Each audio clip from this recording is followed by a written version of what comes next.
नमस्कार भक्तों, जय मां पद्मावती, जय गुरुदेव। पितृपक्ष चल रहा है और समापन की ओर है। कुछ ही दिन शेष रह गए हैं, परंतु क्या हमें पितृदोष से डरना चाहिए? क्या पितृदोष इतना ही भयानक है दोष है? क्या पिछले जन्मों का भी पितृदोष हमें लगता है? तो हमारे पूर्वज कई प्रकार के होते हैं, क्योंकि हम आज यहाँ जहाँ जन्मे हैं तो कल कहीं और जन्मे होंगे। पिछले जन्म का पितृदोष कुंडली में ही प्रदर्शित होता है, जैसे गुरु और राहु का एक जगह एकत्रित हो जाना। खास करके यह पता चलता है कि पिछले जन्म में हम क्या करके आए हैं। इसके लिए 9वें घर में यदि शुक्र, बुध या राहु है तो कुंडली में पितृदोष का निर्माण होता है। पितृबाधा का यह मतलब होता है कि आपके पूर्वज आपसे कुछ अपेक्षा रखते हैं या आप कुछ ऐसे कार्य कर रहे हैं जिसके चलते वे रुष्ट हैं। आपसे पुत्र और पुत्री की अपेक्षा है कि जिसके चलते पितृ और मातृ ऋण उतरता है, जिसे आप पूरा करने में सक्षम नहीं हैं। पूर्वजों के कारण वंशजों को किसी भी प्रकार का कष्ट ही पितृदोष माना गया है। मुख्यतः पितृदोष के ये कारण माने गए हैं। घर में पितरों या बड़ों ने पारिवारिक पुजारी या धन बदला होगा, घर के किसी पास के मंदिर में तोड़फोड़ हुई होगी या पीपल का पेड़ काटा गया होगा। पिछले जन्म में आपने कोई पाप किया होगा या अपने माता पिता को सताया होगा। आपके पूर्वजों ने कोई पाप किया होगा जिसका परिणाम आपको भुगतना पड़ रहा है।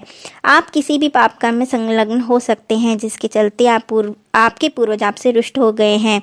कुछ लोग हमेशा अपने माता पिता या अपनी संतानों को कोसते सताते रहते हैं। आपने गाय, कुत्ते, किसी निर्दोष जानवर को भी सताया हो सकता है, इसका भी पितृदोष लगता है।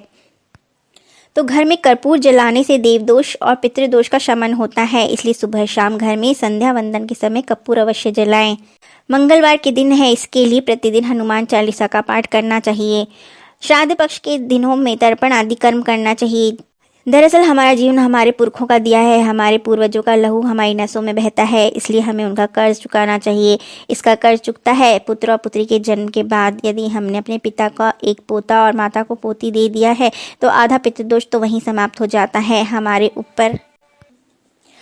ऊपर हमारे माता पिता और पूर्वजों के अलावा हम पर स्वऋण यानी कोई पूर्व जन्म का, बहन का ऋण, भाई का ऋण, पत्नी का ऋण, बेटी का ऋण होते हैं।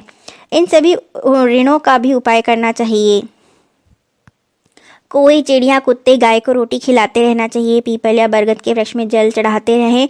केसर का तिलक लगाते रहें। कुटुंबियों को साथ लेकर विष्णु भगवान के मंत्र आदि का जाप करवाएं। श्रीमद् भगवद गीता का पाठ कराएं।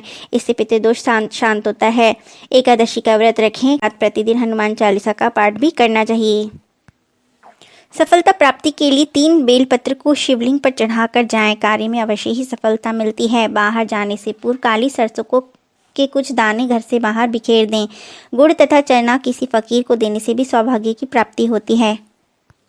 शमशान में स्थित महादेव मंदिर में दूध में शहद मिलाकर महादेव को अर्पित करने से होने वाले नुकसान बंद हो जाते हैं और कार्यों में सफलता मिलती है।